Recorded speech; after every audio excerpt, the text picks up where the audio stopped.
This is always big for us here at MSNBC, but it's big for the world. It has a global, perhaps, impact. How big is Global Citizen becoming compared to this time last year? Well, fortunately, Mika, the movement itself has grown to have over 8 million members now. Wow. 8 million people That's around good. the world taking action to end extreme poverty and achieve the Sustainable Development Goals. If you see something's going on in the world and you don't say something about it, it is consent. You cannot turn your head away from the realities. 1 year ago, 193 member heads of state came together and agreed on a set of goals to ensure a sustainable future for generations to come. The 17 United Nations Sustainable Development Goals are a roadmap to the better world we all need, and we need to hold leaders accountable. I'm going to talk about a global agenda. An agenda, I think, that has motivated all of you in this room, and there are a surprisingly large number of you. I wasn't expecting quite this large a crowd, frankly. An agenda, I think, of sustainability and responsibility that is much farther along than we had all suspected as recently as September 2015. What are we implementing? Well, we're implementing this global sustainable development agenda. It's first and foremost a global agenda, one that is truly universal. It affects all countries, all peoples, all the time. And there's never been a global agenda anywhere like that. And because it is so universal and because it is so global, it requires the engagement of all stakeholders. And this in itself is a challenge. Over the course of the last year, maybe 2 years, as we've been thinking about what this Sustainable Development Agenda should be, two things have become entirely clear. One, it is a vast agenda. It is essentially transforming the way society is put together.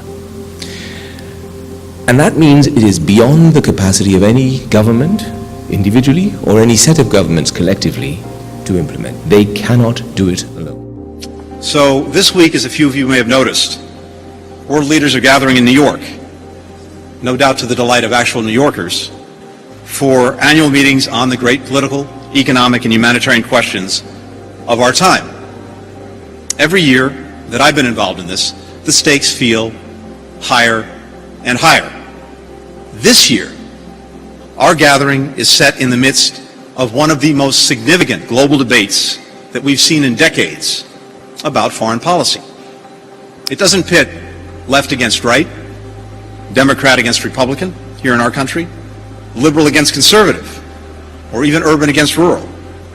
Rather, the fault line that we've seen emerge is between those who would erect walls and those who would build bridges. In an age that is more fluid and fraught with complexity than ever before, we have to think hard about how we redefine our engagement and our leadership for the times we're living. We have to boldly defend the value of an open world. We live in a world of 7 billion people with dramatic demographic imbalances, where inequalities are growing, where climate change is reshaping the land and the borders of human civilization. So it is up to us to build a new system for human mobility. Human mobility has always existed in human history. But today the challenge is of a different scale. Now, our new approach, especially on the external side of our work with partners, can flow into the new global compact we are shaping. It has to champion the new development paradigm enshrined in the Agenda 2030. And it must be a compact for partnership and for shared responsibility globally. You can count on us, on the European Union, to continue to work together for the success of this process and to finally move towards a global governance of human mobility.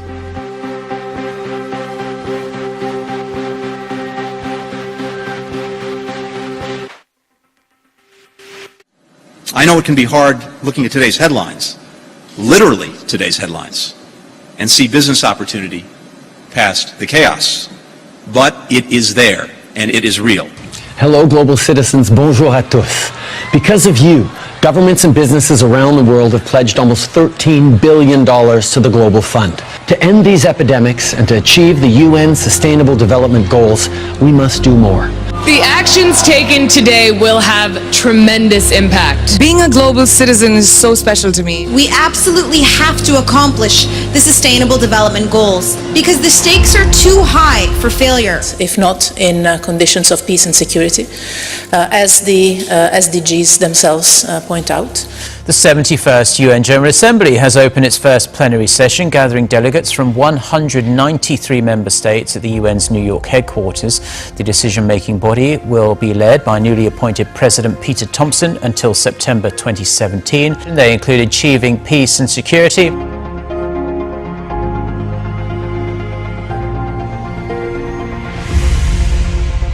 The government has pledged its commitment to supporting United Nations Sustainable Development Goals program. Vice President Yusuf Kala says Indonesia has implemented some of the SDG programs even before it was launched. The way I am describing what happened last year is as follows. For the first time ever, the leaders of the world managed to come up with a plan for the future. A state of emergency has been declared.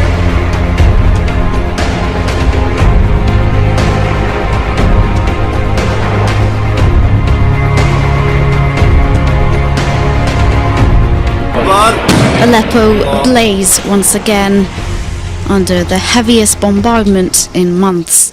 It's also different because it's a universal agenda. If you look at the world through the Sustainable Development Goals, every country is a developing country. The new agenda, for the first time in our experience, explicitly links together development, human rights, and peace and security. And yet, around the globe, we are seeing the same forces of global integration that have made us interdependent also expose deep fault lines in the existing international order. Indeed, our international order has been so successful that we take it as a given that great powers no longer fight world wars. As President Obama has said, if you had to choose any moment in history in which to be born, not knowing where, not knowing what your race, gender, ethnicity, religion, or sexual orientation would be, you would choose today. Today's global challenges are so immense, so complex, that the ingenuity, the tools, and the resources required in the trillions of dollars are simply beyond the capacity of any single national government, organization, or actor alone. There's quite a bit of information in the scripture from the lips of Jesus that describe different trends and events that all happen globally, recognized trends and events that all happen in one time frame, in one generation. That one day there's going to be one man who has a global government.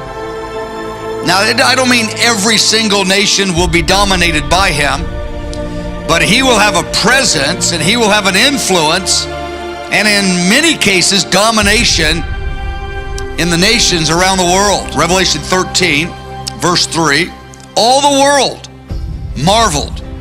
All the world followed the beast. Verse 7, authority was given to him over every tribe and tongue and nation.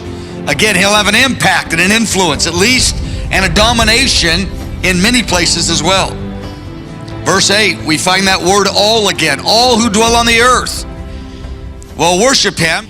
Well, the stage is being set today. It's recognizable. The conditions for this to happen are recognizable today by the rapidly increasing integration of many areas of life in many nations. And the term that is most commonly used is the term globalization. It's a term that became popular in the mainstream in the 1980s.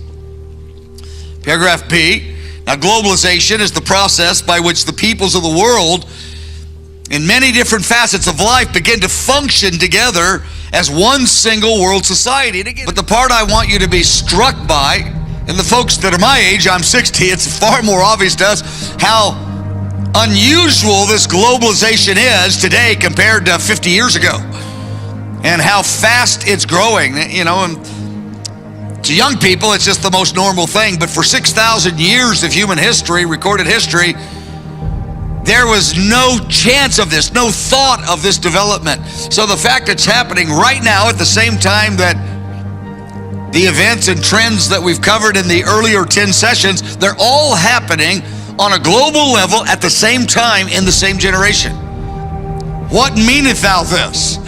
There's a storyline that's unfolding that's bigger than our money struggles or our money breakthroughs. We might have breakthroughs or our impact or lack of impact, our popularity or our lack of popularity. There's a bigger storyline than all of that, because the enemy wants us stuck again in that bubble of our own struggles where we're not a part of the big narrative of what Jesus the King is leading his church in right now. But it's no wonder we're under threat from flooding. It's been an unseasonably wet month too. Mount Lofty's had 305 millimetres for September, usually receiving around 107. Adelaide's had 130, and for September we expect an average of about 58. Clare's had 195 millimetres for the month, but usually sees an average of 56. Authorities warn it could be the worst in decades. There are fears of serious flooding across the state and through areas devastated less than a fortnight ago. It's not simply a storm. It's an unprecedented weather event. 2 tornadoes ripping through the centre of our state, destroying not 1, not 2, but 3 elements of critical infrastructure. This is extraordinary and unprecedented. As we go to air tonight, the entire state of South Australia has lost power. Buildings have been plunged into darkness throughout South Australia. I've been in the role here for 6 years, and I've got to say it's the most severe forecasts that we've encountered to date. Closer to shore, we are bracing for very dangerous, powerful sets of waves. They could do a lot of damage, much worse. Just to give you an idea of what we're talking about here, it's been 52 years since we have seen winds this strong on a forecast for South Australia. And something strange has gone on near Gladstone in Queensland overnight, with hundreds of people seeing a flash of light. Hundreds of Queenslanders have reported seeing a flash of light in the sky last night, followed by a tremor. There's speculation online a meteorite crashed into the ocean near Gladstone around 8:30. Residents as far north as Mackay to as far south as Harvey Bay took to social media last night to report a number of disturbances. Then come the security camera footage along the coastline capturing a number of flashes of light just after 8 last night. Some residents then felt rumbling and then possibly a tremor. And then entered this possibility. Steve Parmenter captured this precise snap of what he calls a shooting star event. Now, as to exactly what it is, we can begin the speculation. Geoscience Australia has ruled out some form of an earthquake or a tremor event.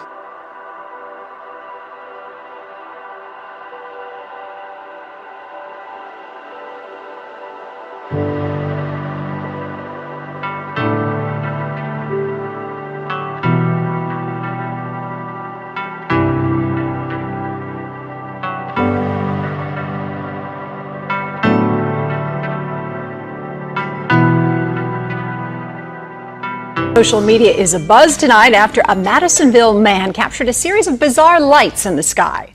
Last Sunday night, this light in the late night sky north of Dale Noel's Madisonville home stopped him in his tracks. And when I seen the light, it was like flying, and the light was pulsing, like it was getting brighter and brighter and brighter every time the further it was getting. He ran to tell his fiancée he thought a plane's wing was on fire, but returned outside to an empty sky. Then we both looked up at the sky and we seen the same thing. It made the same path, so we started recording it. It was lighting up, lighting up, lighting up, and then it blew up in the same spot the other one did.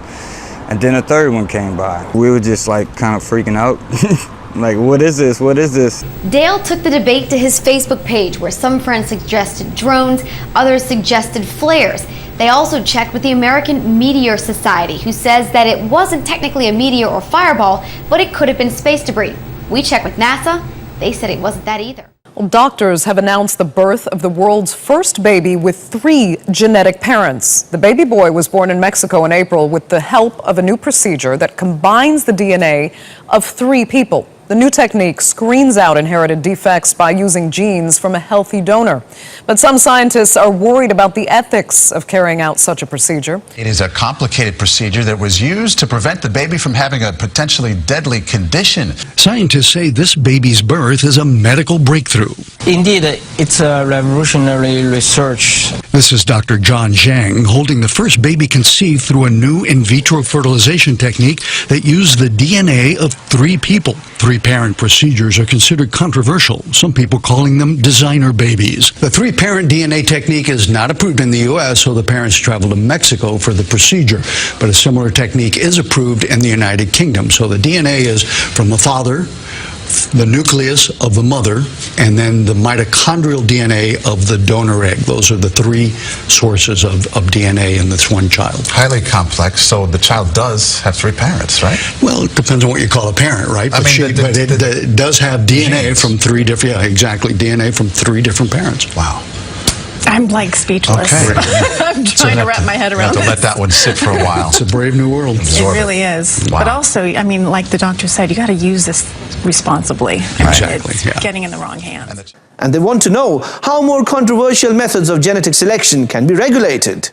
After all, if the DNA for mitochondria can be changed, so can that which determines characteristics like gender, skin, eye color, and even intelligence. University of Michigan students can now choose their own identity, but it's already causing controversy. The university announcing a new campus-wide policy this week that allows students to select their own designated personal pronoun. It's part of a move to foster an environment of inclusiveness for transgender students. All of this prompted one student to choose his Majesty, which he says demonstrates the ridiculous nature of the policy. Fox News Channel campus associate and Michigan University student, His Majesty Grant Strobel, joins us now. Her Majesty, thank you so much for gracing us with your presence this morning.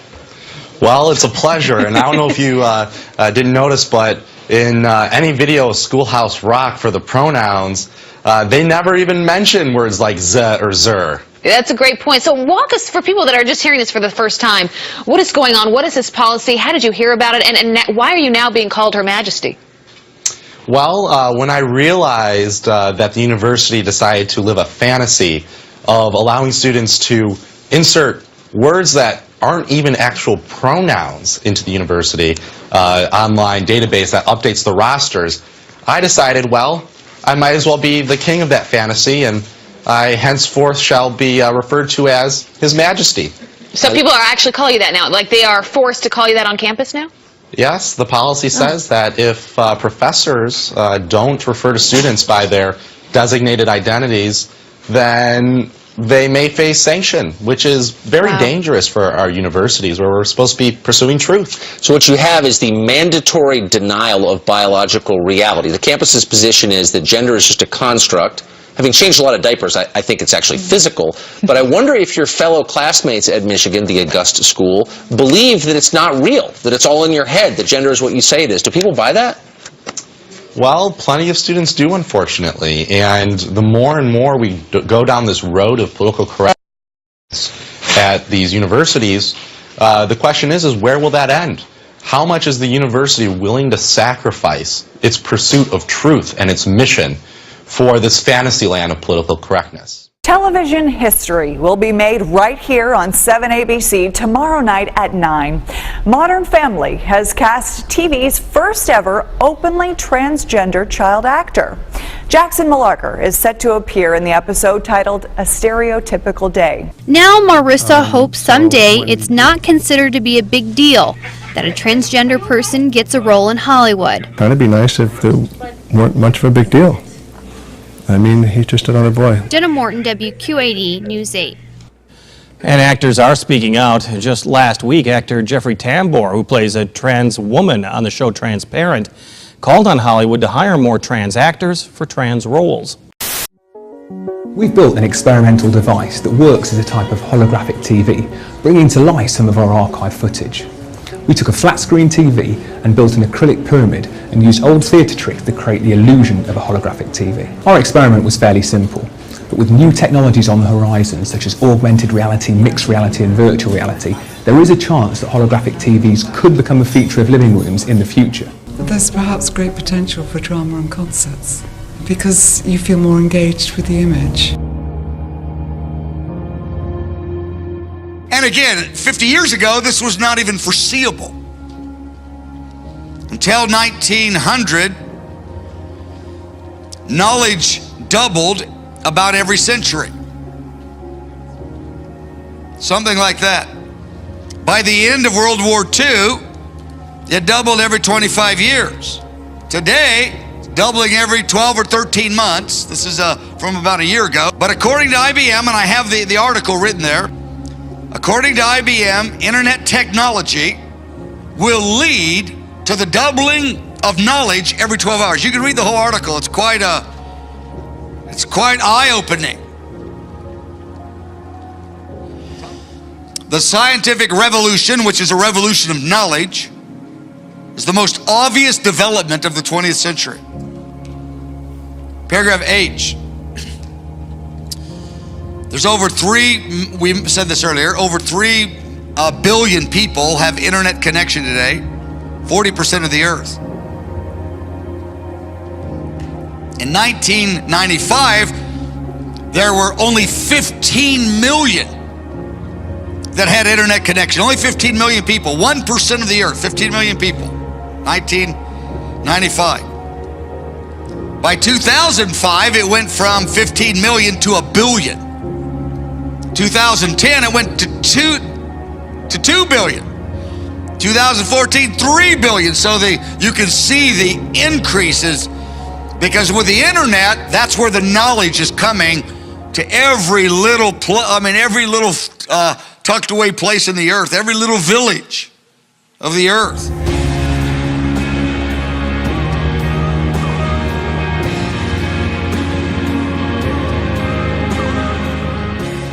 In the future, you may be getting rid of more than just your wallet. One day, you may not even need your phone to pay. New cashless technology on the horizon will let you make payments with just your fingerprint. Mobile payments can generate a mountain of digital data that can tell lots about us that we may not want people to know. Whereas today, everything is connected. Organizations are connected to their customers electronically. People are connected to each other.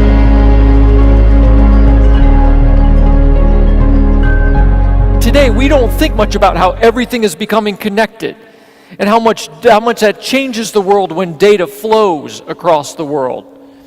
Or we don't look at things such as mobile devices. I mean, we're all carrying mobile devices today, right? And it's funny because it can look out at any audience. Yeah. And the whole time I'm talking, there will be people that are on their devices. Now, they could be taking notes, yeah? They could be tweeting, best speaker I've ever heard, right? Who knows? But it's amazing how addicted we've become to these things already. Now, what we have to understand is this is just a first step. It's a first step. We're going to move from mobile to wearables to implantables. And I know it's a hard thought for some people to think about. We're going to be implanting technology so that we can connect better to technology, but we will.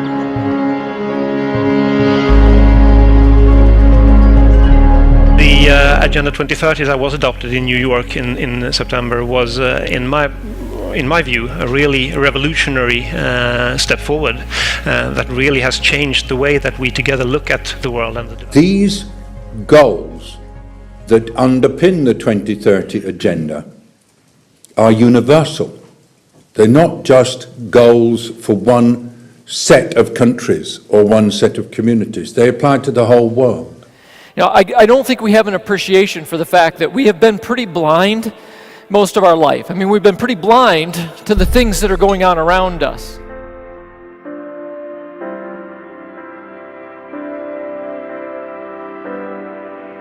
So I think that this is really a very, very important and interesting time to be in politics. And I believe that we have a new world after 2015. We have a common map for the sustainable development of our planet. And of course, now our focus is very much on a rapid and thorough implementation of the Agenda 2030 into Swedish politics and legislation. The big thing to understand is that this is all a historically significant time.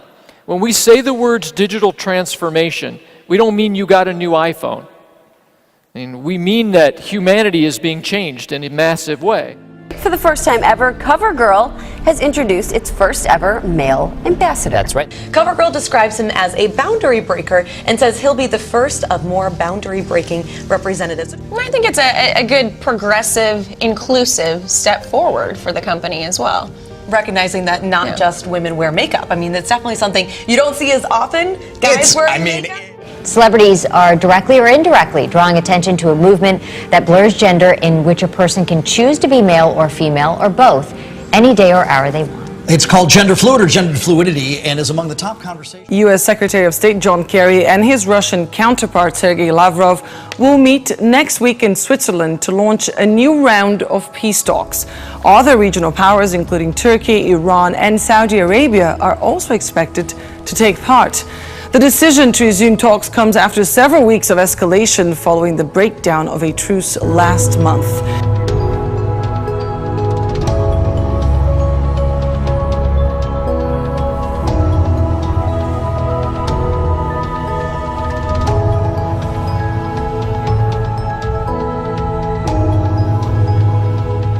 Russian President Vladimir Putin is set to visit Turkey for the first time since Turkish forces shot down a Russian military jet.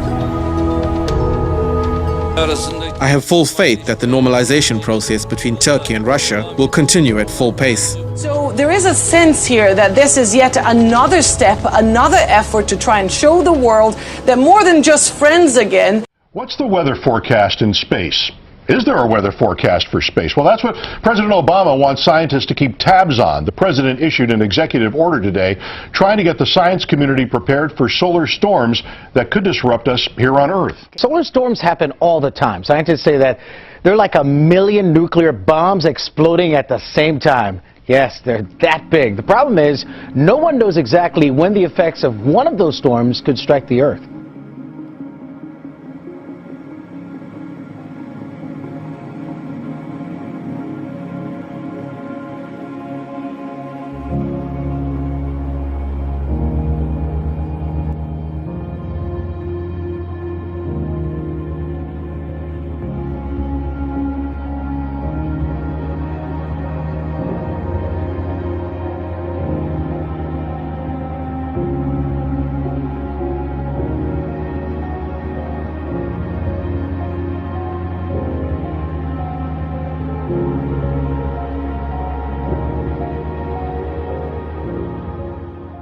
Mystery in Baldwin County. What's killing birds at the mouth of Weeks Bay? State wildlife officials are investigating the deaths of more than a dozen seagulls, brown pelicans, and great blue herons. Professional wildlife photographer Cynthia Danaski has been taking pictures of birds here for years. We've never seen anything like this. It's very unusual. I don't normally see that down here. Locals that fish here are not sure what's happening. It's more than I've ever seen in the parking lot down here, so it's unusual. Pretty disturbing. Dozens of dead seagulls are found in a Portland park, and now wildlife officials are asking for help from the public. It is an unusual request, but it's because 36 juvenile herring gulls have died there in recent weeks with no explanation. Hundreds of dead fish are washing up on the shore in Guilford. People who live in the area are asking us to come check this out, figure out what is going on here. Patrick, one lady told me she saw a catfish wash ashore dead this morning. Collier County officials say beaches from Marco Island to Wiggins Pass were all littered with the fish carcasses. We don't get stuff like this in Hollywood. Even Naples residents like Joanne LeBaron were surprised to find hundreds of fish lying dead on the beach this morning. I have never seen this many dead fish on the beach at all. So, a pollutant in Dubuque and Jones County creeks has killed nearly 8,000 fish, but the Iowa Department of Natural Resources is still trying to figure out what that pollutant is.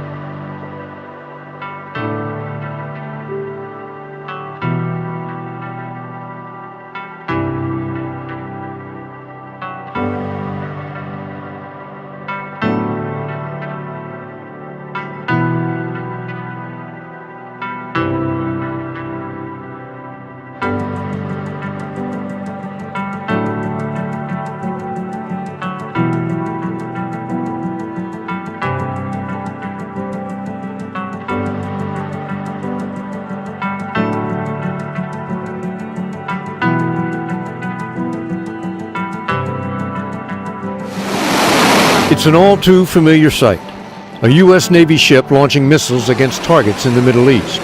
But this was different. This was the first time the U.S. has fired at one of the warring sides in Yemen's civil war. It's the second time in just 4 days missiles have been fired at the American destroyer.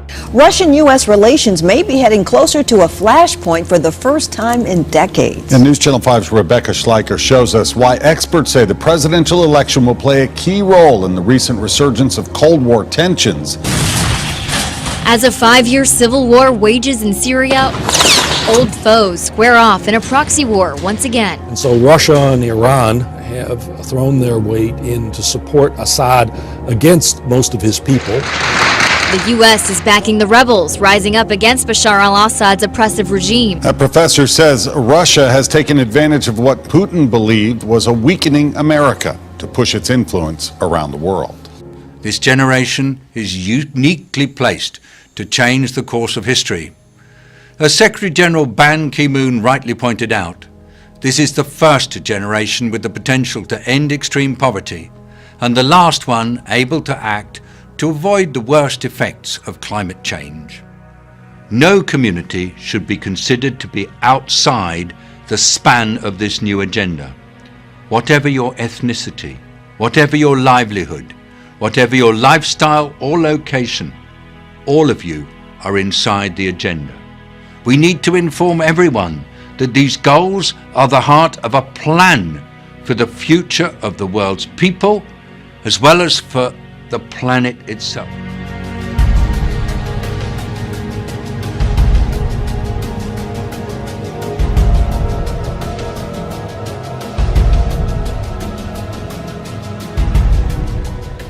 Peace and security, human rights and justice, and sustainable development brought together within this 2030 agenda.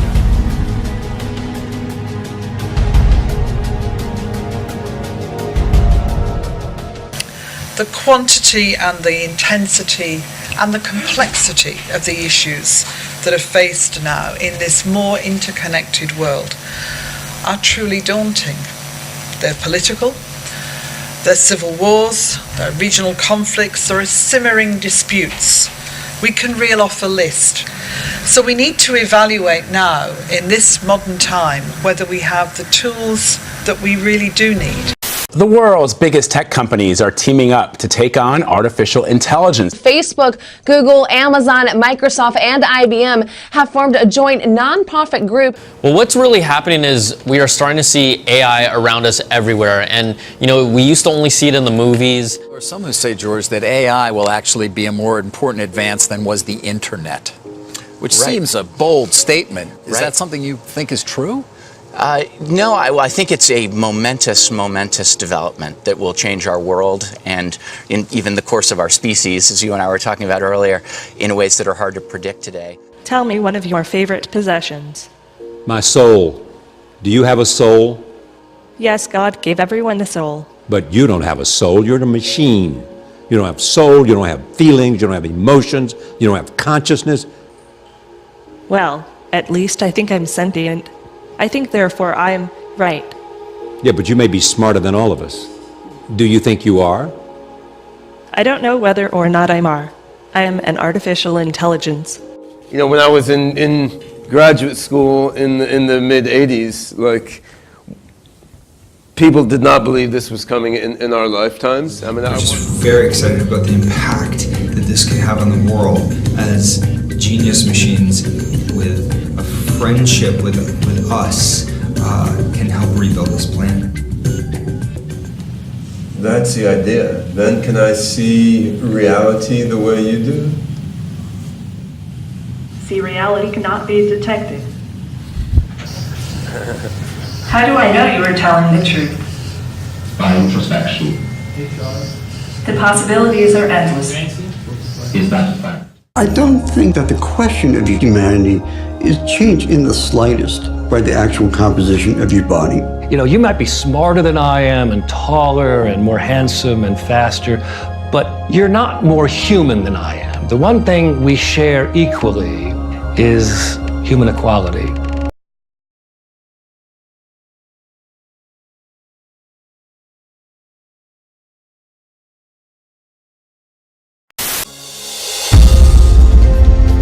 We've been augmenting our capabilities for a very long time. It's just about extending capability where it doesn't occur naturally. Active implantable devices will change what it means to be human more than we've ever seen before. The future of humanity, the future of our bodies will be determined by technology. There's a lot of parallels in science fiction and the kinds of things that we're seeing in the technology world. All of this was so far beyond what I thought it would be. Yeah, mind blown. What we see in the world of technology today is a very rapid increase in the degree of intelligence of our machines and our artifacts and of human society. There is one other phenomenon. The closer you get to lifelike, the more creepy it gets. And seriously, if you've seen some of the robots that are being made in Japan that are being used in hotel lobbies and things like that, and department stores, they look like they're kind of dead bodies that are animated, you know, sort of the zombies. And so it's a very funny phenomenon that if it's too lifelike, it gets really disturbing. This term AI just recently became very, very hot again, and we're sort of surprised by the interest that the society has placed in it in recent years. Just to give you a little example, this year DeepMind, which is a company that was recently purchased by Google, demonstrated a learning system which in some sense resembles a newborn baby. It has absolutely no pre-programming of any kind for any task. And they expose it to the screen of an Atari video game. And within a few hours, it's able to play most of the Atari video games at a superhuman level. We don't actually know how it plays them. That's another interesting thing. These large deep learning networks are pretty much completely inscrutable. We don't know what they're doing, but we know that they're playing at superhuman levels across a wide range. So if you had a newborn baby that woke up on the day of its birth and by the afternoon was playing Atari video games at superhuman levels, you might be a little concerned about that. I can't overemphasize enough that this is essentially all software. And there is no limit, there's no boundary on software. It is a limitless opportunity. Whatever you can imagine, you may in fact be able to program. That artificial intelligence is being used for good across the planet, and I very much encourage, especially youngsters, get into this area. It is the one thing which is closest to working magic at the moment. So we seem to be living in a world with smart devices where we're becoming less emotionally detached. I mean, you go to dinner, there's like a whole group of people that are on their phones. You mean more emotionally detached? More emotionally detached, yes. Mm-hmm. But at the same time, Ben, you're building robots that are basically increasing emotional attachment. So where are we going, like human to human, human to robot, robot to robot relationships? I mean, where's this going? Well, where it's going is the device is going inside our heads, and I think ultimately technology can make us much more emotionally connected. If I have a cranial implant and he has one, we can beam thoughts back and forth to each other directly. Right now we just have these clumsy words. Yeah, we can be much more connected than we are right now. And he says, and the other thing that's going to explode is knowledge.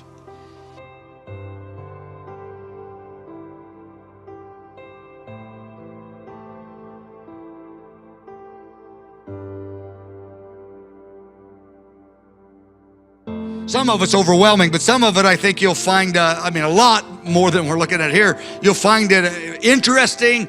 You'll find it invigorating and inspiring to see how much is happening so recently. I mean, right now they're saying that all the total knowledge of the human race, if you took all the knowledge of every book in all of human history, because of the internet and because of technology, knowledge is doubling every single year. Look at this. It doubles annually. Every 6 months, all of the information of all of human history is doubled. And 6 months later, it's doubled. 6 months later, it's doubled. Beloved, this is something that Daniel could have never imagined, and we're living in the hour where that's happening in a very unique way. That wasn't true 100 years ago. But for the last 15 or 20 years, scientists have identified things happening. For instance, the coral reefs, the Great Barrier Reef is dying. Forests in the western United States are being eaten up by bugs that basically wouldn't be able to overwinter if the climate weren't getting warmer. We're getting sea level rise everywhere, which is causing excess coastal flooding, and we're getting more and more heat waves. These are effects which people are seeing in their own backyards. So things are changing. It's no longer an abstract thing for the future. It's happening now in our world. Tens of thousands of people have been evacuated from their homes amid one of the worst storms to ever hit the Philippines. What we're seeing is that climate change is happening even faster than the predictions would have told us 5 years ago or 10 years ago.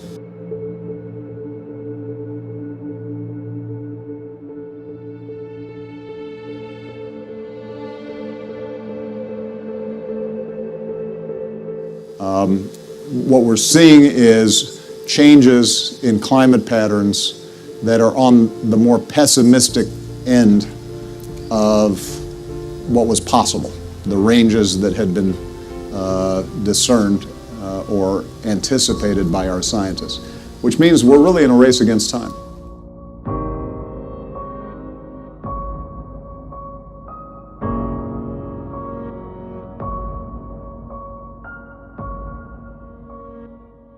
So with CRISPR, there's higher accuracy and efficiency than ever before possible. Some people say the key criteria is the difference between welcoming and making. We should welcome babies that are born to us, not try to make them a certain way. So last December, the National Academy of Sciences of the United States, the National Academy of Medicine, and the National Academy of Sciences of China gathered together in a conference for 3 days to talk about what was proper and best use of this new CRISPR technology. An amazing array of people gathered, several hundred together. So it's not surprising if you turn the camera from the stage to the people part of the discussion in the audience that we often looked pretty pensive. That fellow in the very front row that you see partially, that's Fola Essen, president of the Nigerian Academy of Sciences. So this was truly a global effort to try to think these things through. It happened to be the same day as a disaster. What was the disaster? The San Bernardino? The San Bernardino shooting happened to be the same day, and so this document that I think on another day would have been on the front page often got turned to the second page. And so many people missed it, which actually the people at the conference were thrilled, not at San Bernardino, of course. But we're thrilled that it was made public, but it didn't get a lot of notice. Why is that? And what did they release? December 3rd, 2015. And then you notice I have it there in gold. The scientific community has consistently recognized its responsibility. Okay. So they want to be reassuring. Keep the money coming, and you don't have to regulate us more closely.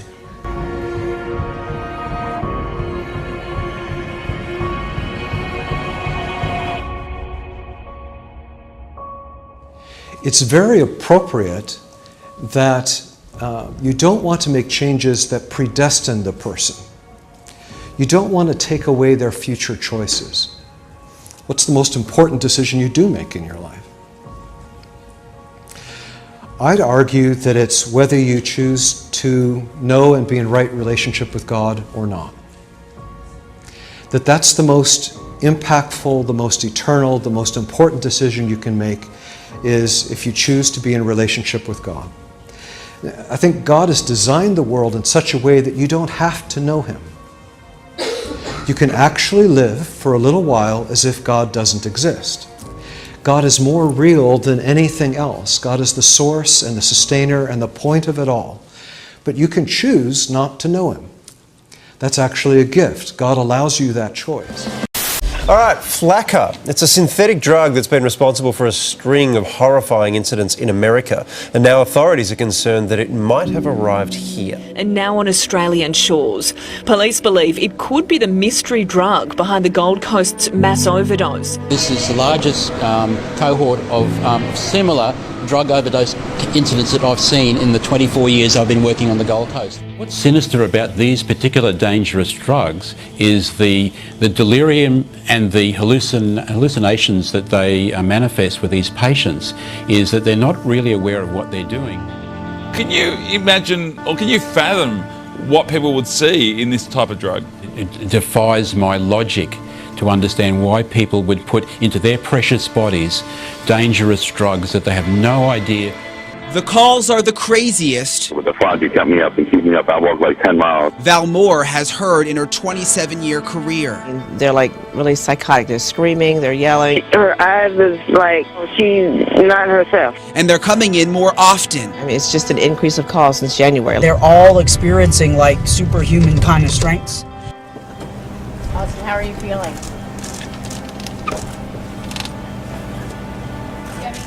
U.S. Marshals escorted this Martin County teen to the Martin County Sheriff's Office today. Police say he killed a Martin County couple biting one of their faces and attacking their neighbor. How are you feeling, Austin? Did you take any drugs?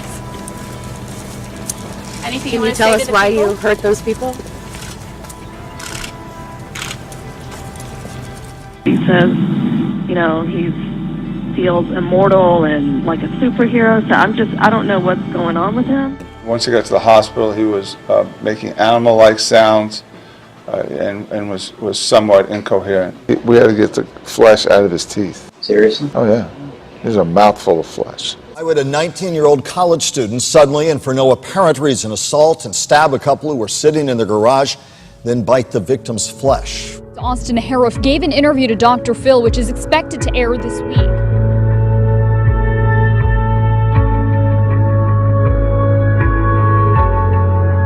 Unusual amount of trauma. We have some experienced detectives. One of my detectives on this case worked homicides in New York and said it was a case as bad as he's ever seen. A statewide effort to fight against the epidemic, heroin overdoses and deaths continue to rise across Maryland. Authorities in Anoka County are calling it an alarming number of heroin overdoses. This was the scene earlier this week inside a store in Massachusetts. A mother passed out on the floor after overdosing on heroin. A drug that has killed thousands all across the nation, and the epidemic seems to be getting worse. Thousands more are addicted to heroin from coast to coast, north to south, and it hasn't spared Palm Beach County. Can you give us a little bit of an overview of how widespread this problem really is? Well, I'll just talk about some numbers. We thought we had an epidemic when we had 20 to 25 overdoses a week with 1 to 2 deaths. The spike hit us in Cincinnati. There was 175 to 200 overdoses in 1 week with 3 deaths. This past weekend we had 97 overdoses just alone in 2 days. We are averaging 5 deaths a week. To say it's an epidemic we thought it was an epidemic at 20 to 25.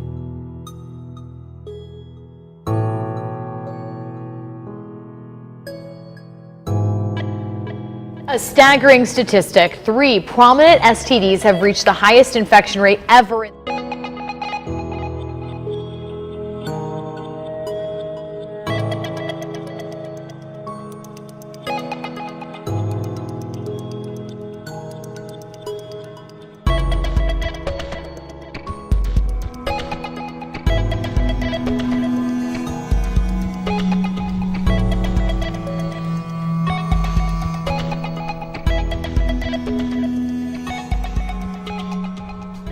About politically correctness, and some people are saying, well, we don't need to be referred to by that certain pronoun, him or her.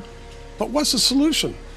Well, the solution at the moment is mandated use of whatever pronoun someone demands to be referred to by. And I'm not trying to be alarmist about this, but what's happened since the legislation was introduced is that there's been an explosion in gender identity categories. And so, for example, in New York now, there are 31 protected gender identity categories. For some folks, gender bending on Halloween is a way to explore a different side of yourself, to have fun, to let loose, or to try on that cute skirt that you've always wanted to wear. To people like that, I say more power to ya.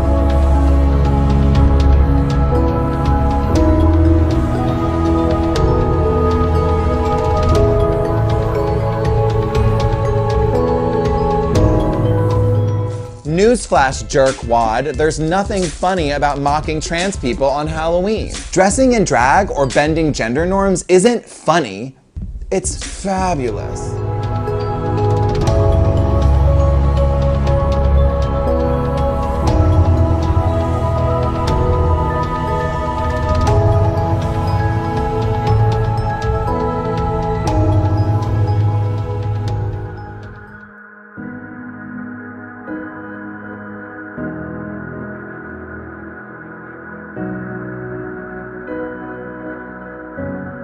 Bethesda Chevy Chase High School announced the first gender-neutral homecoming court in the county. Like BCC is such an inclusive community, and something like this just brings us even closer.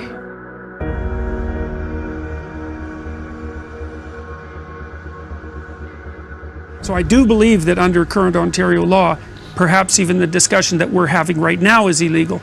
And you might think that they aren't running in here to arrest us right now. Well, we're fine for now. Yes, we're fine for now, but the university took that seriously enough to warn me. And so this is law in 5 provinces already and is about to become national law. And I also should point out that it makes discussion around pronoun use and around gender identity subject to the provisions of the hate speech. It's not merely, yes, it's not good. It's not good. It sounds like Fahrenheit 451. Yes, it does. The discussion of gender identity, which we're more and more coming to this philosophical conclusion in our age that you can't really know. It's just an uncertainty. And that's why I say there was a time where that would have been, if someone would have said that, we would have said absurd. This is absurdity. But now it's being entertained. It's being discussed. It's being thought upon in the think tanks of our nation called universities. Iraqi special forces are deploying around the suburbs of Mosul ahead of a push to retake the city from Daesh. After a short pause, attacks like this in besieged Aleppo have resumed. Mother Nature is again putting Italians to the test. Fortunately, no fatalities. This morning out of Italy, where a powerful earthquake has rocked again now the same area. This morning's quake was the strongest to strike Italy in more than 35 years. Nuns fled as tremors shook the central square of Norcia, where the main basilica was damaged. This area was just shaken by a pair of strong quakes on Wednesday. North Korea now poses a new level of threat. And South Korea and the United States have conducted their annual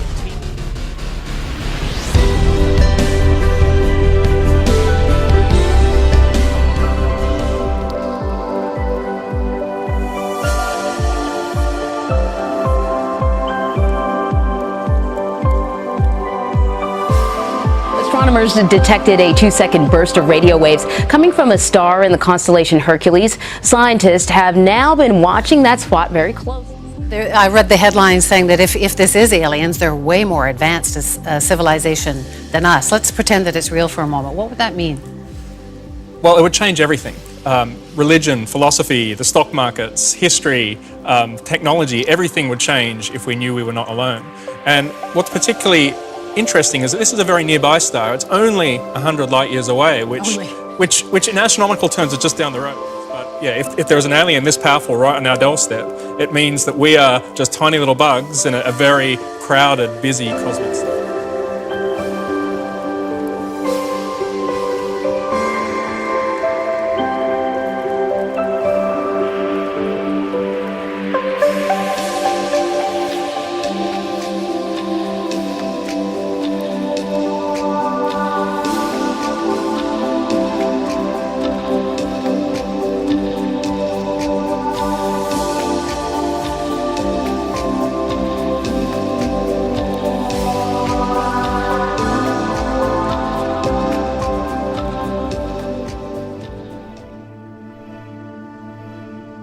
Wonder Woman has a new achievement under her belt. The United Nations will name the iconic comic book character as its new honorary ambassador.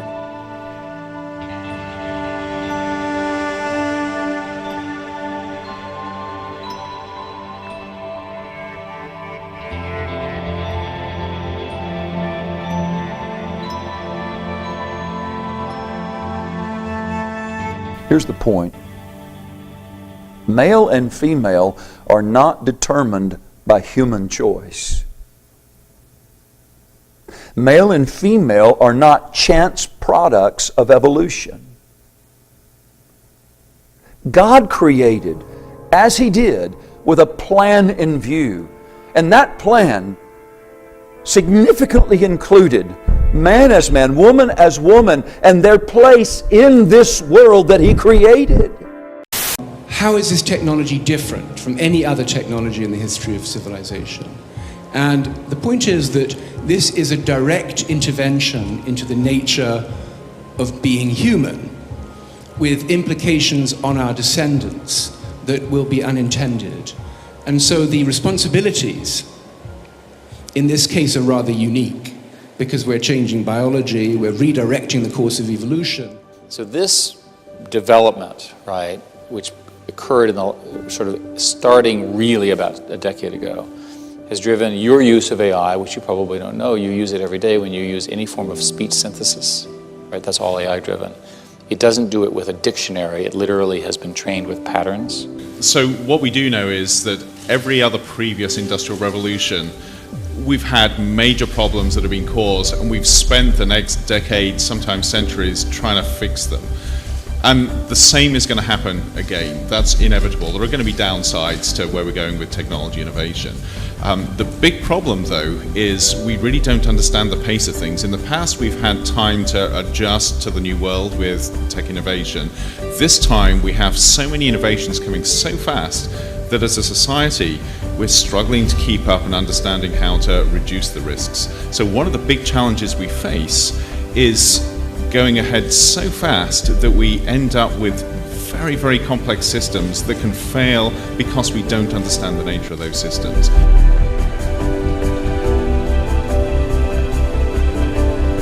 I think from a scientific view, the human body is a complex molecular machine, and aging and disease and death are molecular phenomena that can be fixed. Just as when a car gets old, you can fix it. You can replace the parts that are broken. You can repair the parts that you don't want to replace. And I think we're now at the point where we can scientifically confront the problem of ending aging and disease.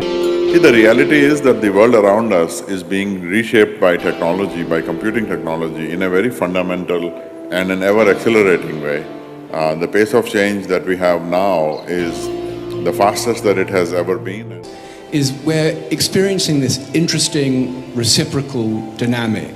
We're taking an organismal technology, intelligence, and moving it out into the world, into machines. And we're taking a technology and moving it into organisms, that is genetic engineering. And in both cases, one of the threats that we perceived was forfeiting understanding. So in the case of AI, huge data sets informing very large machine learning algorithms that are predictive but incomprehensible. We're in some sense addressing with CRISPR-Cas9-like technologies that there are so many factors that there's no hope of understanding the basic genetic mechanisms. So the future, one of the challenges for the future is the absence or forfeiting of human explanation and understanding. I think we should be very careful about artificial intelligence. If I were to guess at what our biggest existential threat is, it's probably that. And with artificial intelligence, we are summoning the demon. New Zealand has been rattled by a new magnitude 6.2 earthquake off the coast of the South Island. Good evening. New Zealand is tonight coping with yet another major earthquake and the death, damage, landslides and evacuations left in its wake.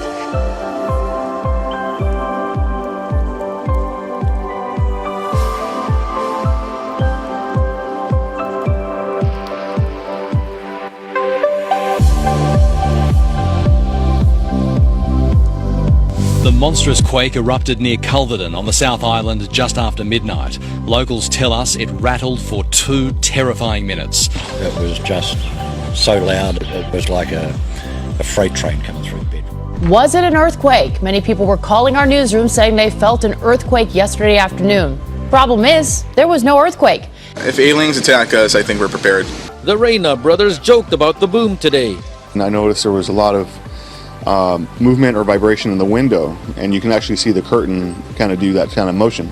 Beginning around 2:30 p.m. yesterday, people started calling our NBC Bay Area newsroom and USGS to see if there had been an earthquake.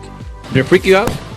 Well, I didn't know what to make of it. We went to the USGS for answers. The experts said it's clear, no quake, but their seismographs did show motion yesterday at roughly 2:30 p.m. Some earthquakes, they have the classic, first of all, sharp P wave, and then there's the S wave, you know. Right. It doesn't look like this. These seismic lines are different. Disturbing find in the Hamptons, a canal full of tens of thousands of dead fish. What could have caused this? Dead fish as far as the eye can see. There are thousands and thousands of them down there. The sight forced many to do a double take. I thought it was frost in the morning. Many couldn't believe what they were seeing and smelling, lining up to watch and take pictures. First time I've seen this in my whole life.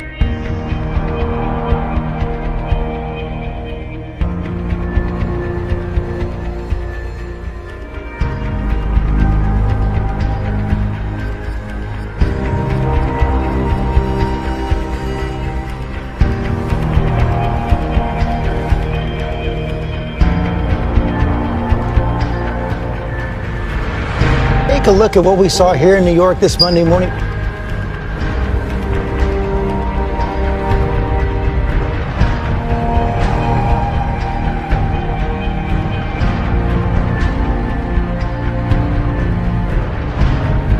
Did you see this today? There was this plane just circling the metro. It's the airplane that has thousands around Denver talking today. It's a large military aircraft called Iron 99 that circled above Denver for about an hour.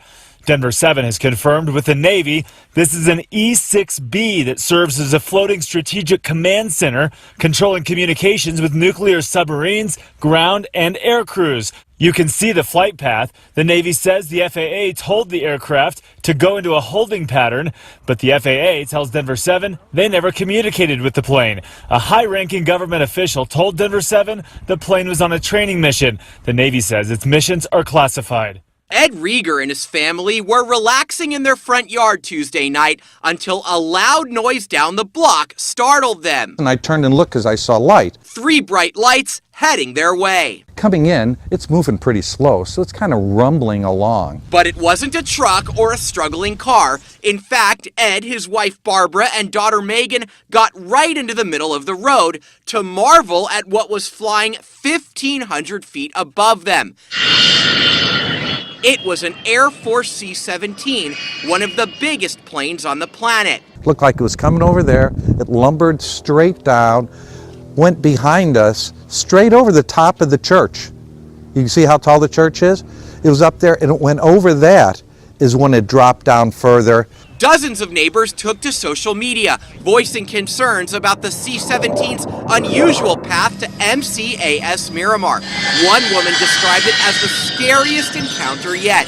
A spokesman for MCAS Miramar told 10 News the C-17 was not off course. He said the wind patterns and onboard equipment dictated the already approved flight path. But residents like Rieger still wondered if they were off course. You'd almost think like it was like some big flying saucer or something hovering up there. In the last few years, something else has happened, and there are people beginning to work on something which is much broader, with much broader impact. And the easiest way to describe it is to describe the game of Go. If you're not familiar with it, it's an Asian game. It was thought to be incomputable because there's so many possibilities, right? Because it's the little pieces can be on a 19 by 19 square, and it's combinatorially impossible for computers to handle. And people were pretty sure of this. So a team that we acquired learned how to play games using computers. And what they do is you show it the game on the TV, and the computer figures out what the game is about, figures out what the game is doing, figures out who the players are, and figures out how to win and can beat the human. Right? It's pretty impressive. And they've won a series of awards for that. So with Go, they were able to build algorithms that would look at possibilities on this combinatoric space that were so complicated, and they were actually able to winnow them out. So think of this as a simple form of judgment. You know, I have all of these choices, but I was able to say I'm only going to focus on this area or this area or this area. And a lot of people believe that this, which is called reinforcement learning, is the beginning of something that's closer to our kind of intelligence. This led Putin to withdraw from the International Criminal Court. President Duterte says the Philippines just might follow suit. If China and Russia would decide to create a new order, I will be the first to join. Warning, if you're renting a car this holiday season, you may leave behind some personal information, not even know it. If you use the car's Bluetooth to connect with your smartphone, to make a call, get directions, or listen to music, you should know that technology in the car is storing information. Saudi central bank computers are said to have been damaged by Iranian malware. This is a kind of an unusual hack. This sort of counts under the category of cyber war rather than espionage. So the hackers didn't go in and take information. What they were actually trying to do is just some level of significant destruction of the networks themselves. So this is more like throwing a grenade into a network rather than a spy sneaking into a network and stealing information. And today it came from the world's most powerful woman in the free world, the German Chancellor Angela Merkel. She, along with intelligence agencies, are just now realizing how massive a cyber attack was last weekend that took out hundreds of thousands of phone connections here in Germany.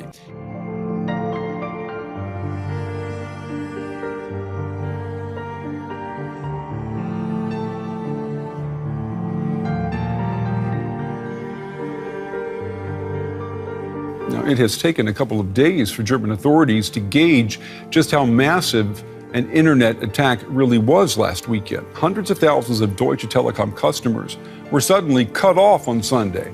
Deutsche Telekom says it managed to contain the attack and that it could have been worse, something on a global scale.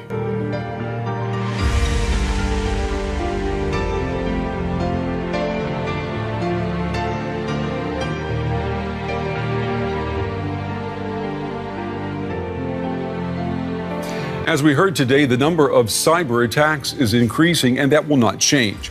At the same time, the Internet of Things is upon us. Everything in our lives is becoming interconnected via the Internet, our cars, refrigerators, power grids, bank accounts.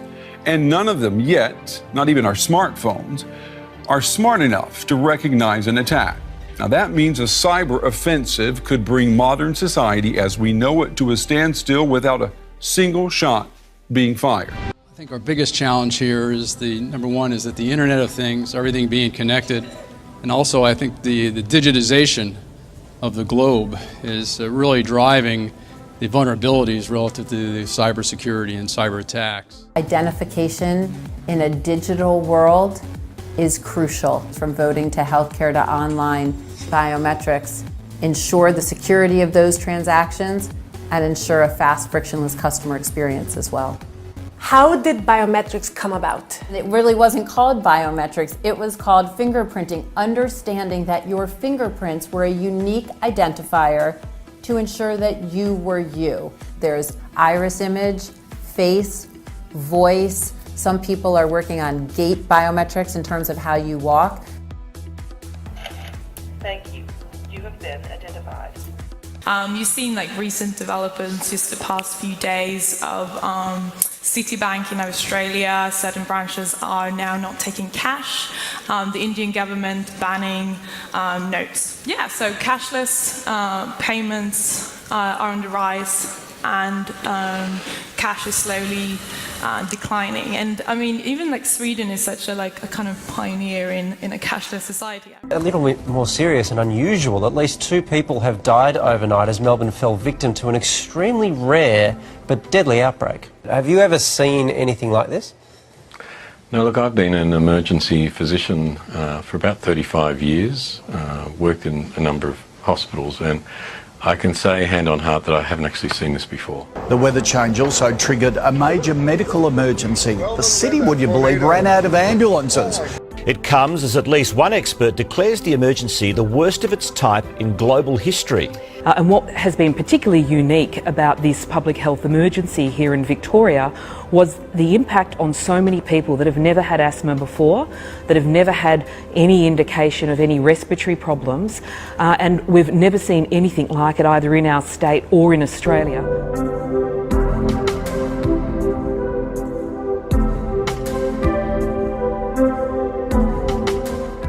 prompted warnings to residents about bats falling from the sky. What are your thoughts sort of heading into January and February? Yeah, this one's taken us by surprise because November, which is normally one of our hotter months, it's certainly taken us a little bit by surprise. Meanwhile, back at home, over a dozen wildfires have now forced thousands to flee eastern Tennessee. Please, Lord, let us get off this mountain. By early evening, wind speeds suddenly doubled, turning into hurricane-force winds that topped 87 miles per hour. Hours later, the unimaginable. This whole place is on fire. How would you describe this? The gates of hell. The gates of hell. Flames closed in on the Park Vista Hotel in downtown Gatlinburg. People trapped inside recorded video on their cell phones as the fire burned. The lights flickered on and off in the smoke-filled lobby where guests were forced to wear masks. Wildfires continue to burn across Israel. Some near Jerusalem and Tel Aviv are out of control. Nearly 80,000 people have been evacuated. Alarming wave after wave of environmental change. And winds are howling 50, 60 miles per hour. Sweeping planet Earth, increasing in intensity and frequency, say a vast majority of scientists. A Santa ban is rubbing parents the wrong way in one Oregon school district. That district notified staff that they should avoid religious-themed decorations in their classroom, and Santa is included in that ban. The district says it wants to make sure all kids are comfortable at school, no matter what their religion.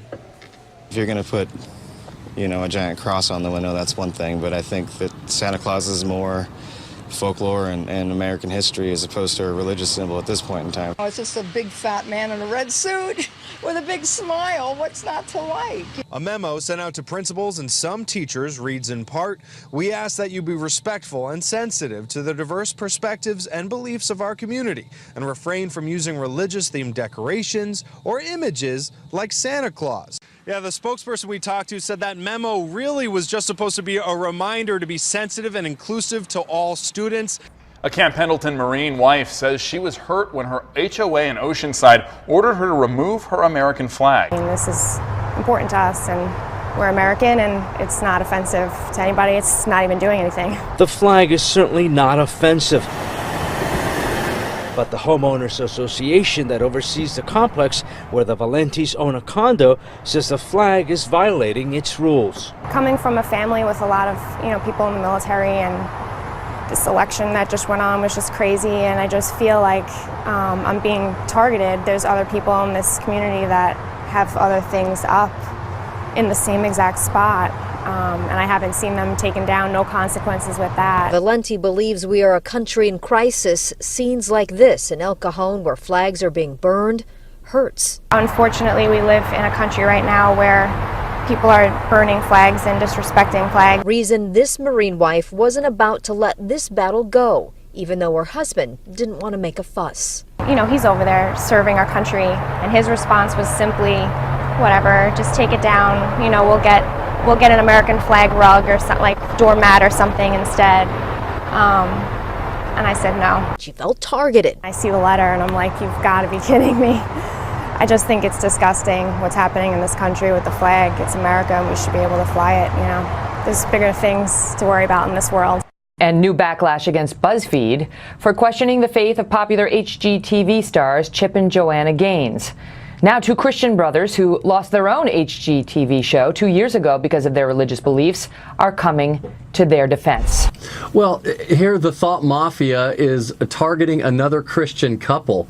Jason and I knew, this is the same thing that came after us. It's time to stand up for the Gaines family. And here's what's interesting, is that this agenda to silence men and women of faith, and really to silence anyone that disagrees with this sexual revolution, the ceiling has become the floor.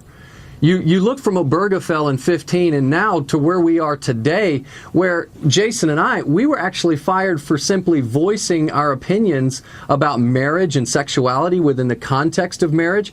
The Gaines are being pressured because they simply attend a church that has a pastor that speaks about our traditional beliefs.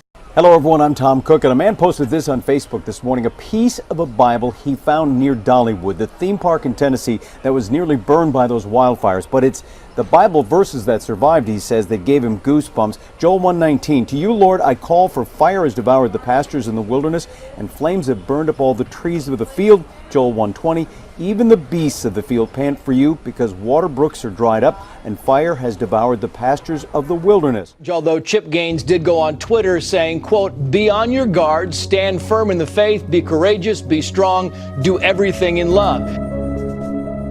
What we're talking about here is an agenda that has gone from acceptance to appreciation to celebration, and now they are going to force participation. And that's why we have to stand up to this. We all know the crises we are facing. We are confronted with them every day. The war in Syria, the unprecedented numbers of people on the move, the terrible specter of climate change. The evacuation was arranged under a ceasefire deal brokered by Turkey and Russia this week to allow rebels to withdraw from the last remaining sliver of East Aleppo under their control. Let's start with your second question. So, international organizations on the ground. Tell me which ones are on the ground in Eastern Aleppo. Yeah, okay, I'll tell you, there are none. There are none. These organizations are relying on the Syrian Observatory for Human Rights. They're relying on compromised groups like the White Helmets, which, let's talk about the White Helmets. The White Helmets were founded in 2013 by a British ex-military officer. They have been funded to the tune of $100 million by the US, UK, and Europe and other states. They purport to be rescuing civilians in Eastern Aleppo and Idlib, yet no one in Eastern Aleppo has heard of them. And I say no one, bearing in mind that now 95% of these areas of Eastern Aleppo are liberated. The White Helmets purport to be neutral, yet they can be found carrying guns and standing on the dead bodies of Syrian soldiers. And their video footage actually contains children that have been recycled in different reports. So you can find a girl named Aya who turns up in a report in month, say, August, and she turns up in the next month in 2 different locations. So they are not credible. The SOHR is not credible. Unnamed activists are not credible. Once or twice, maybe, but every time, not credible. So your sources on the ground, you don't have them. The world has changed rapidly, and governments and international organizations are struggling to adapt. Well, the safest phrase for many people is simply to say happy holidays. But a recent article from Texas Woman's University says even using the term holiday can be, well, risque for some and, well, not inclusive enough. One college wants to do away with another common phrase, holiday party. As first reported in Campus Reform, Texas Women's University seems to believe that holiday is no longer inclusive, preferring the term end of semester parties instead. As word of this got out, as you might imagine, it started to raise a few eyebrows, even among college students. I mean, if you can't say happy holidays, what can you say? God bless us, everyone. It is the famous line from Charles Dickens' A Christmas Carol, but is it also the line that got an elementary school play canceled? That's what a lot of parents are saying after reports 2 parents complained about the line. God bless us, everyone. It's the famous line from A Christmas Carol, the Charles Dickens holiday classic. It's also a tradition here at Centerville Elementary to hear it performed by 5th graders each December. Until this year. This year's play canceled after 40-some years. I was very surprised because it's been going on for decades. One Central Indiana town took down the cross that typically sits at the top of their Christmas tree in the downtown area. An active federal lawsuit led the town to take the cross off of their Christmas tree. So now crosses are appearing in businesses, neighborhoods, and places they've never been seen. That's because a lot of them say this tree has lit up the square here in Knightstown for as long as they can remember, but the cross at the top might not be here much longer. It's just hard to believe that this is going on.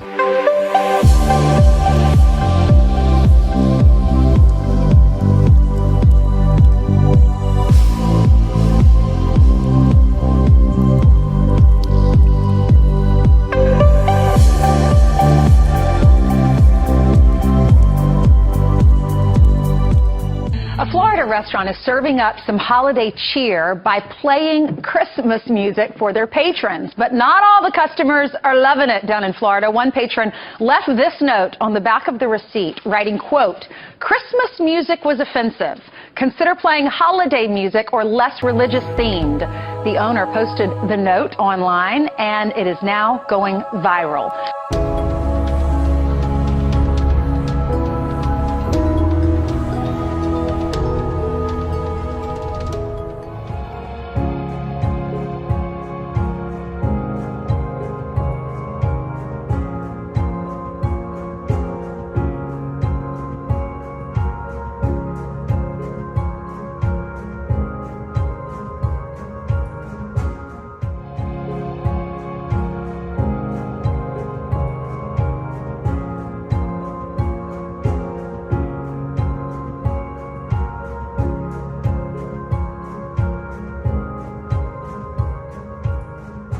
To you, what was your first reaction? It was a little, crazy because you start thinking, God, now Christmas, everyone's a critic about everything you do in the restaurant business, so we understand that, and it comes in with the territory. But, the poor staff, anytime they get any notes in the back, they kind of always take it to heart. So they brought it to me, and when I look at it, just the first thing I say is, man, I know that we're going to be criticized about, something service-related, food-related or something, but now the Christmas music, so. To us, it's part of the traditions that I think keep on getting washed away in America. Scientists may have found a way to turn back time. What we discovered is that we can change the program of a cell in an animal, and we can convert an old program into a young program. Okay, not real time, but using a new technique that takes adult cells back to their embryonic form, researchers with the Salk Institute for Biological Studies say they've reversed signs of aging in cells. And so we are in this age where all kinds of science are becoming informationalized, and they're on this exponential J-curve. And what it means is that our sense of timing, of how long innovation takes for us as a species, is going to change. Because right now our brains are designed for linear thinking. If you're living on the savannah and you have exponential thinking, if you're thinking 10 generations ahead and you're not thinking about the tiger that's coming to get you, you're in trouble. And that's why our brains are designed for linear thinking. But right now, this pace of innovation is going to increasingly get faster and faster. So when we think of maybe 1 unit of change is 2006 to 2016, it could be that 2016 to 2026 may be 3 times that, 3x. And 2026 to 2036 could be 10x and then 50x. So the speed of innovation is going to increasingly expand. So did you know that every day over 100,000 people die of aging? That's a lot. That's 3 million a month. It's the biggest catastrophe, that's the biggest epidemic on the globe. But it's not until recently that we've actually had the bandwidth to realize that, in fact, this is something really encumbering the human race. We've had our hands full. As a matter of fact, just a couple hundred years ago, we didn't predominantly die of aging at all. We died of infectious disease. Humans naturally die of infectious disease. We don't die of old age. Very few, like 1 to 3% of people used to die of old age. There were no names for those diseases. So, a cure for aging, that sounds really science fiction-y, but it's really science fact. And therefore, our thinking, how we think about the world and how we understand the world, and the things that are fixed and the things that are unfixed are going to change. They're going to be brought into these challenges to the way that we think. We're looking at workforces to start to go to Mars. It seems a long ways off, but it'll be here before you know it. I'd like to talk about the overpopulation issue because in 1960, the Club of Rome got together and they decided that by the year 2000 we'd actually be eating each other, okay? This didn't happen, and as a matter of fact, we're coming into more abundance with technology as it comes. But they created a catastrophe scenario for the human race, but they were something that they overlooked, and actually none of us could see it, and now we do. We see it actually very clearly. It doesn't matter where on the earth a population or culture is. It doesn't matter if they're in the middle of a jungle and you'll never meet them, or they're your next door neighbor. As lifespan increases, birth rates go down. everywhere on the earth. And so we're at this phase in our evolution as a species where we have a question.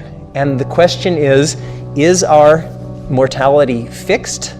Is our biology fixed? Or are we hackable? And is mortality in one way or another, or in pieces along the way, overcomable? As a matter of fact, almost every big industrial revolution did not just happen by human ingenuity, it actually happened by lifespan. Did you know that? As we increased our lifespan, we went into the first big industrial revolutions. It changed everything. So take that into consideration, and hopefully we'll create a better world. And so we and others are growing stem cells from women's ovaries and mouse ovaries. And we can isolate these, we grow them in the lab, we can genetically modify them. And we have the technology, if we really wanted to, though we're not going to either modify or screen these cells for different traits or remove diseases like Huntington's and breast cancer. That's all in the future. One of the other things that's interesting, though, is that the same molecules that we're talking about tonight that reverse aging in adults also seem to work effectively on the reproductive system. And we have some early results that we haven't yet published, but between friends I'll tell you now. We can take an old mouse, the equivalent of a 70, 80-year-old human, female, and make that mouse fertile again and reverse what we call mousopause. Yeah. Now, think about what that'll be like in a society where you can put off having kids till after you've established your career and your marriage, and but that's the world where we're headed. And getting into questions about selecting embryos for this and that, I'm not really into that part of it. Well, football coach Eddie Metcalf is facing criticism for simply taking a knee and bowing his head, even though he didn't recite a prayer, and the school has warned that he'll be disciplined if it happens again. But he says he's being unfairly singled out.